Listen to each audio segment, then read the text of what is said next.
Hey everybody, Diana here and welcome back to Foxtail Brush. Today I'm going to show you how I made this patch. For this project you're going to need an embroidery hoop, some embroidery thread, and a needle. You can use a regular needle for this, but I would recommend an embroidery needle just because the eye of the needle is larger, so it makes it easier to put multiple threads on the needle. Some scissors, frayed check, some adhesive transfer paper. This is optional. And of course, some fabric. Now, I am going to be using embroidery fabric for this, but if you can't find it or if it's too expensive, feel free to just use regular cotton fabric.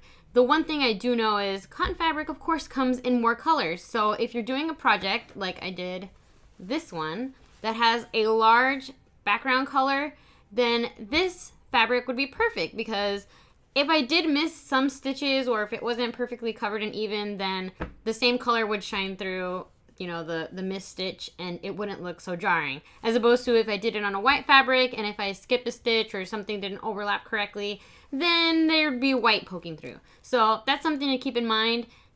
This will be helpful if you have larger color blocked areas. We're going to start by putting our fabric into the hoop. Take the larger outer ring off.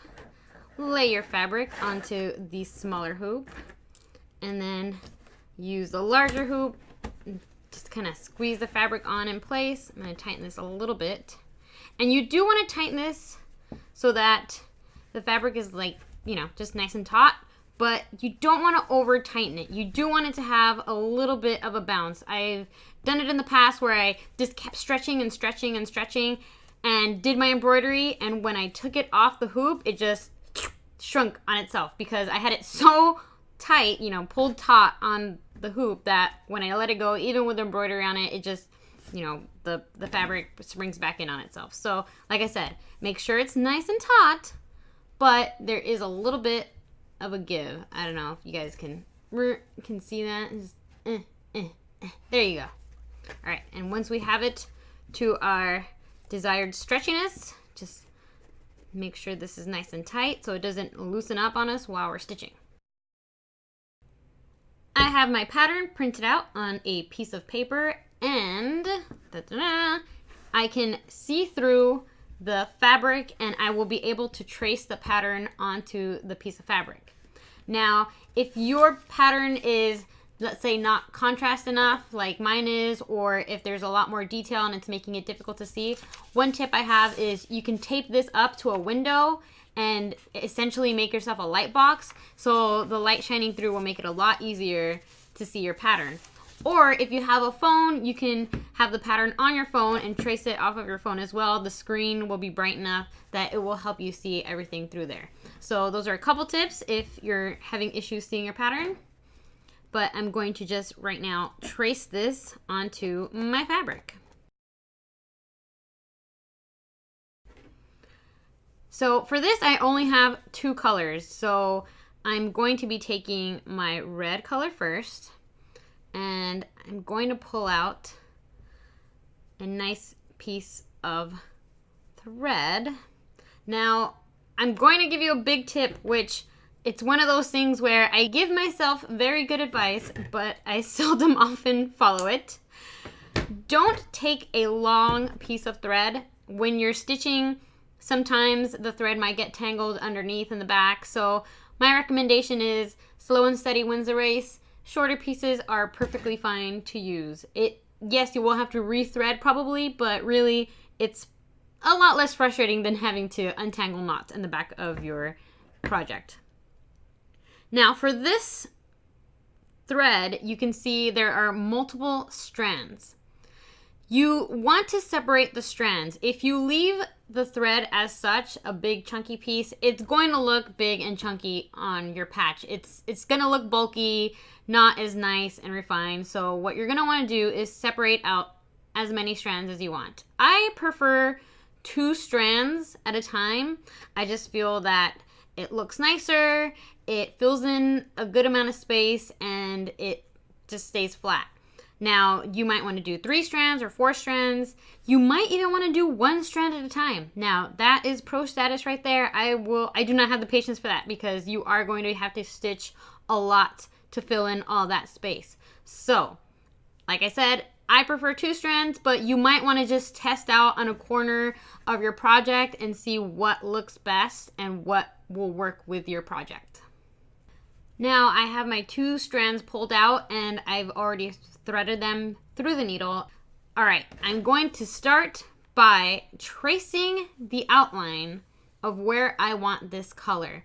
So what I'm going to do is trace out this half and also this part of the circle. That way I have an outside and inside boundary. And also I will be tracing out this little circle too. Now when you are tracing out your pattern, you're going to want to use a back stitch. So you're gonna do 1 stitch, go ahead a little bit, and then come back into that stitch you did before. My recommendation is if you're doing a detailed pattern or say something like this where it's got a curve to it, you want to do smaller stitches just because it'll keep the shape a lot better. If you have something that's a lot more simple, let's say it's more of a straight line, then go ahead and do really long stitches and save yourself some time. But like I said, if you have something more detailed or more curvy, organic shaped, smaller back stitching will give it a better effect.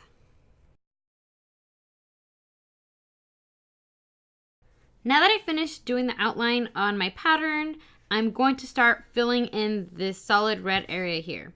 And to do that, I'm going to put my needle on the outside of that stitch that we did. And then I'm going to make the stitch fill in the inside of that shape. So basically what you're going to be doing is just a bunch of small stitches so that we can fill in this colored area. My advice to you would be do staggered stitches. So for example, that first stitch was short. Now I'm going to do a little bit longer stitch.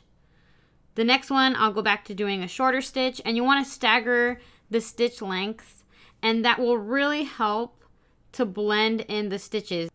It's really important to note that you do not want to do one really long stitch from one end of the pattern to the next. What that ends up doing is the stitches, no matter how tight you pull it, they're going to be loose. So the stitches will start to move and you're going to be able to see little gaps in between and the white will show through. It's not going to give you a very nice finished look. And you can see here that I am running out of thread, and when you have a tail like this, what you can do is just go on the back side and just make a little bit of a knot, whoop, loop that through and tie that off. So that way it won't unravel while you're stitching more. You can leave a little bit of a tail like that, and as you start stitching in more thread, you can sew over that and that'll really secure that nicely in place. So I'm going to rethread this with 2 more strands and keep going. So while I'm still stitching, I wanted to give you guys a couple more tips. One thing that's really important is you want to try to stitch in the same direction. Make sure all your stitches are lined up like this. And yeah, we're not machines. They're not going to be perfect. You can kind of see mine are starting to, veer off a little bit. But as long as you try to correct and try to keep going in that same direction, it'll look nice in the end. We're not perfect. We're not machines. But do your absolute best. And trust me, it will come out looking really good. Another really important thing is when you're doing your stitches, yes, you do want to pull the thread all the way through. Make sure that your stitches are lying flat. But do not over pull your thread. Even though you're thinking, oh man, I'm just going to pull it as taut as I possibly can. It's going to look really, really nice. No, it doesn't work out that way. For example, here, yeah, I'm pulling it and making sure it's flat, but I'm not over pulling it and it's keeping the same shape. It's looking really good. Now, when I over pull it, you can see there, some people will pull it taut and, start stitching like that, and you can see it right there a little bit. It starts losing its shape. You start getting really warbly looking edges, and at the end of the day, that's just gonna affect the nice crisp edge that you have that you've already pre-stitched in there. So when you are doing each stitch, like I said, keep it nice and taut and make sure that it lays flat, but try your best not to over tighten your stitch work. Here's another tip on some of the stitch work. Now here you can see where these two edges are really, really close together. And I know I said you don't want to go all the way across the edges because those stitches are going to open up and it's just not going to look nice. Well, when you have edges that are pretty close like this, yeah, sure, go ahead. Feel free to just go from one edge to the other and stitch around that. And that should be perfectly fine. The stitches are small enough where they're going to stay close together, nice and tight, and it'll look fine at the end. So I finished my first layer of stitch work, and what I'm going to do now is I'm going to go back and do another layer right up against that first one. So again, this one is close enough where I can go from edge to edge, but you want to do it so you're going in the gaps that you left before. So remember, since the stitches are staggered, there's kind of a little gap there. That's what you want to do. So you want to start off, in my case, it will be here on the edge, and you want to go into that little gap. So you're filling in that space.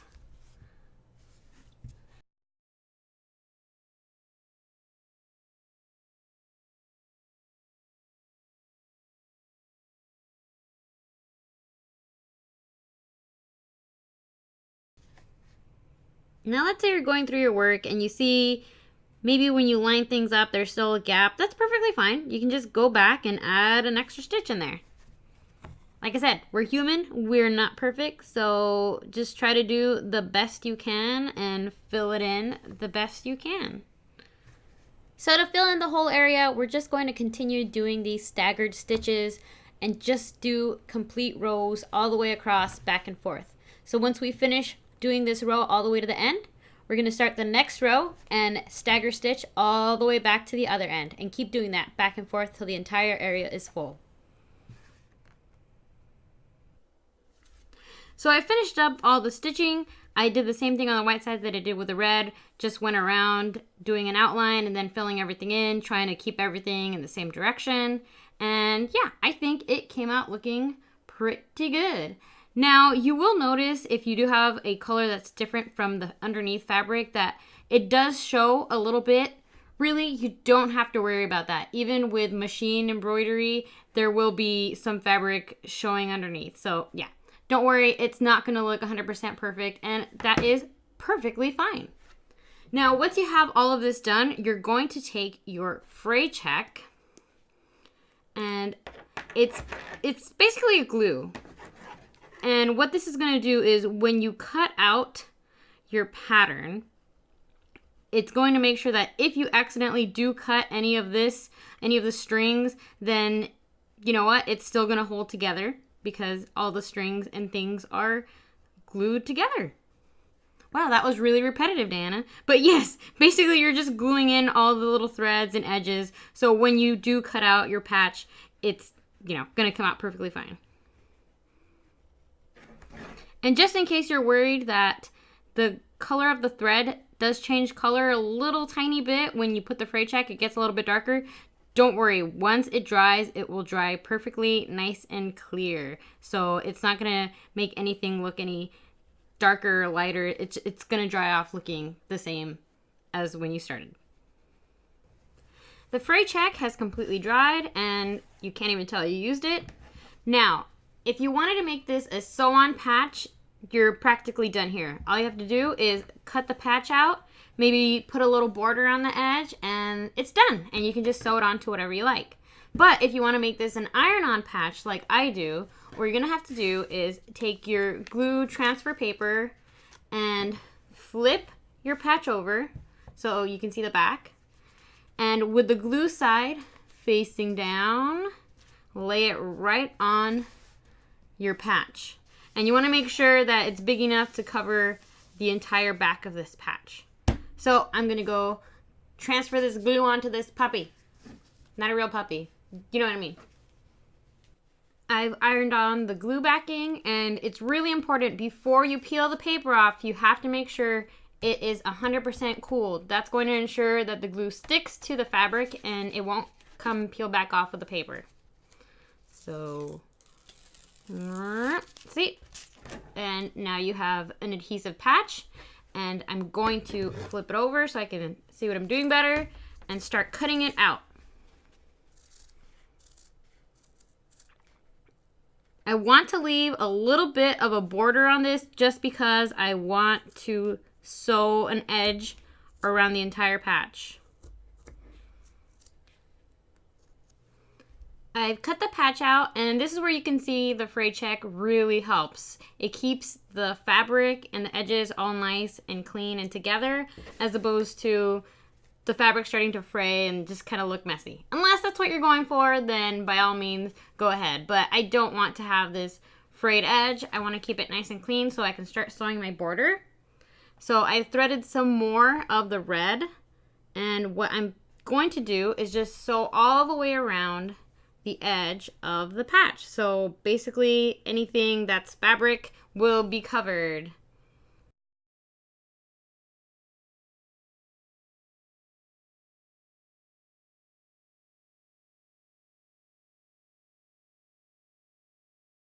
And here is my completed patch. Now, let me give you another piece of advice that I actually learned the hard way while making this. I trimmed the edge really close to the stitching, if you recall. Don't do that. I would recommend you make it a little bit longer, because while you're poking your needle through the fabric, because there's such a small edge, it will possibly cause it to fray. And you can see there's some parts that it did start to fray, even with a fray check. You know, you're just poking really close to those edges. So just leave the fabric a little bit longer and you shouldn't have that issue. Now, another important piece of advice is, yes, this is iron-on, and I will be ironing it onto a hat. But I would recommend you do a couple stitches, you know, in the edges, just to hold it down in place. That way it's 100% secure. You know, if it gets hot, or maybe if you're going to be washing whatever you iron this onto, you don't want it falling off. So just do a few extra stitches and it'll make it 100% secure, and it will not be going anywhere. So thank you guys. I hope you enjoyed this tutorial, and let me know, are you going to be making your own patches? I would like to see. Share maybe your Instagram. I want to see what you guys come up with. So thank you guys so much for watching, and I will see you in the next video. Bye!